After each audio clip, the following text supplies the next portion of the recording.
Thank you for joining us at Black Roses Financial on our first season of empowerment through financial literacy. I am Sir Philip Anthony Rich, and I thank you for participating in our 6th episode, Term or Perm, where I explain the difference between term life insurance, permanent life insurance, and a third version of life insurance called universal life. Let's start with an explanation of life insurance as a whole.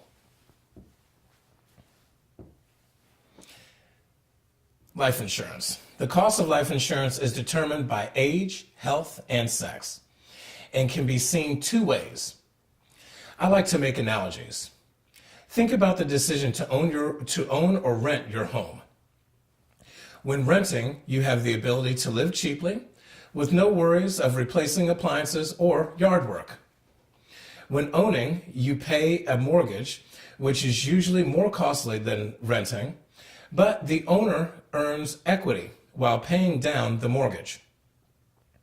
These are funds that can be made liquid or turned into hard cash, which is the same for life insurance. And there are three main types of life insurance. Like I said, term life insurance, permanent life insurance, and universal life insurance. Let's start with term life insurance. Term life insurance would be considered to be renting life insurance, where one pays a premium or payment that is agreed on for a length of 10, 20, or 30 years, which is the term, and is insured for the amount agreed on where the insured or person being insured were to pass, the family or beneficiaries would receive that insurance amount agreed on. This covers a family in case of a premature death, especially for the breadwinner of the family.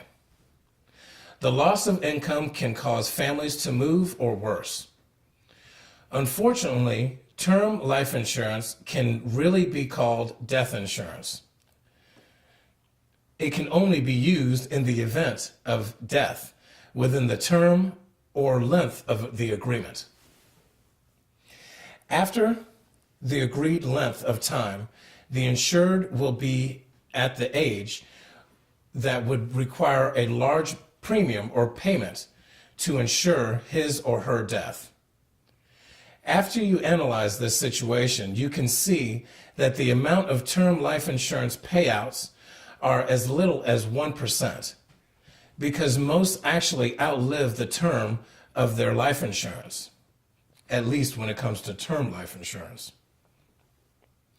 Permanent life insurance would be considered to be owning life insurance, where one pays a premium or payment for 10, 20, 30 years, and sometimes even till just retirement, and the insured owns this life insurance for the rest of their lives. In this case, in case of a premature death, the family or beneficiaries are paid the amount agreed upon by the insured. Furthermore, if the insured pays the premium, there is equity built up over time, which is called cash value. This can be withdrawn from the policy at any time, tax-free.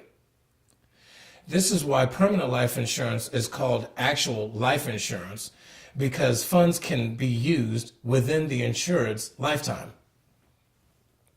Universal life insurance is considered to be a mixture of term life insurance and permanent life insurance, providing more death insurance than permanent life insurance, but due to the portion of the cash value being used to purchase term life insurance, the cash value is a bit less than a permanent life insurance policy. Furthermore, the cash value is tied to the market to receive gains in a positive market.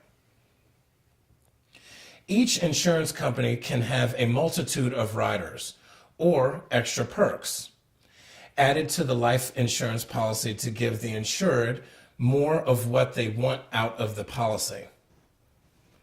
There are many, but to name a few that make sense depending on each individual's particular goals, here are 3 riders used most frequently. The guaranteed insurability option.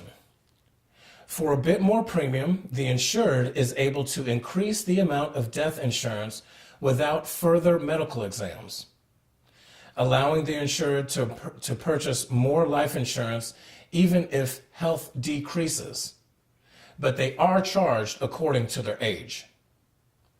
There's a waiver of premium for a bit more premium or a bit more payment if the insured were not able to pay the premium in case of a medical reason and cannot work.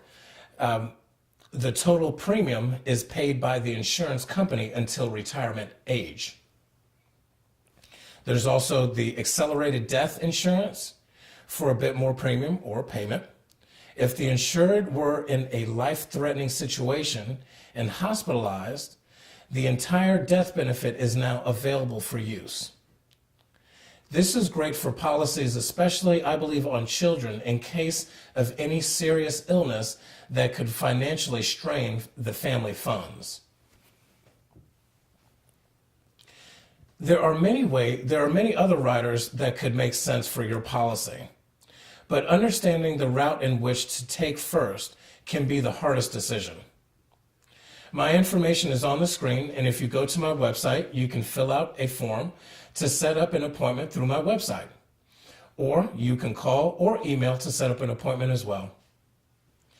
Let's set up a time for a free consultation to meet in one of my offices so that you may ask questions and learn more about Black Roses Financial and how we can help you.